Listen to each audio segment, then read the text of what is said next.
嚟到呢條題目，我哋就有 6m square 再減 mn 再減 2n square， 然之後減 4m 再減 2n。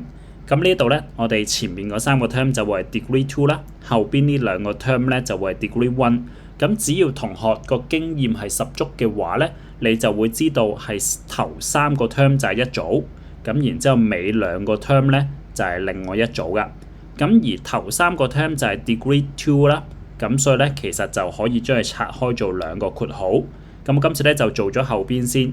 而家後邊呢度我就將個-2就抽出嚟。咁所以咧，我哋就有個減2，然之後剩低咧就會係 2m 再加 n。咁點解我要咁樣做咧？因為只要同學夠熟練嘅話，你知道下一步咧就係將個括號再抽出嚟噶嘛。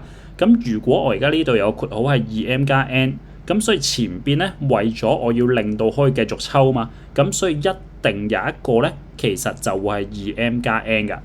咁就變相其實我如果頭3粒嘅話咧，就可以拆到一個括號就會係 2m 加 n。咁另外由於呢度係 6m square， 而呢度 2m， 咁所以剩低呢一粒咧一定要係 3m。咁以及而家呢度係-2n square 嚟噶嘛，呢一粒係正 n， 咁所以後邊呢一粒咧一定要係減 2n 㗎。咁當然，如果同學本身就已經識得 fact 呢一嚿嘢嘅話，都可以攞得到以下呢個結果啦。咁嚟到呢個位啦，咁我哋就將呢個 2m 加 n 咧就抽翻出嚟，剩低咧就會係 3m 減 2n 再減2。咁你整就翻個中括號啦。咁所以我哋會有 2m 加 n， 然之後咧就再乘呢個 3m 減 2n 再減2。咁因此呢一條答案咧就會係 C 啊。咁喺呢度亦都 mark 翻低啦。今次呢一個咧就會係 method 2。咁其實如果做呢一條數嘅話咧，我就會傾向用 method 1多啲啊。咁同學要留意住，如果 MC 嘅做法係同 long quad 係一樣嘅話咧，其實我哋唔使問 MC 啦，我哋直接俾條 long quad 嚟去做咪得咯。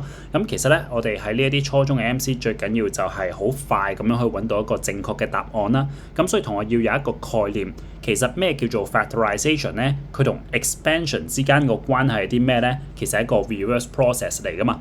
咁所以今次咧我就唔做 factorization， 我就倒翻轉頭諗翻我而家呢度 A、B、C、D 呢4個 option 有邊一個 expand 完之後咧就會變咗題目呢一個嘅 polynomial。咁但係你話Sir係咪需要乘晒咧？其實唔需要啊。咁我呢度就舉個例子。咁你睇翻題目呢一度，今次咧我哋就會有一個係減 4m 喺度啊嘛。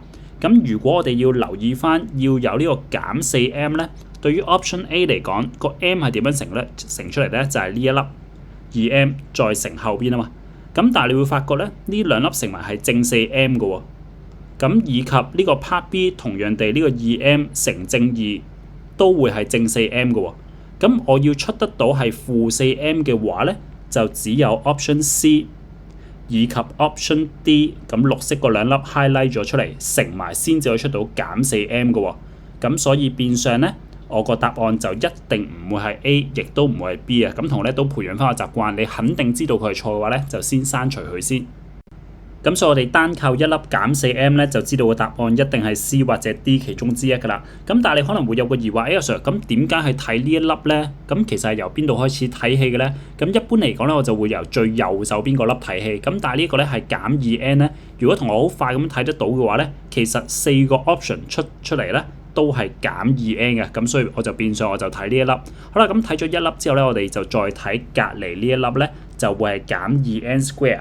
咁減 2n square 咧，同學就諗翻個 n square 係點樣乘出嚟嘅咧？咁對 option C 嚟講就會係呢一粒有個 n 嘅啦，再乘呢一粒。咁對於 option D 嚟講就係呢一個有個 n 再乘呢一度。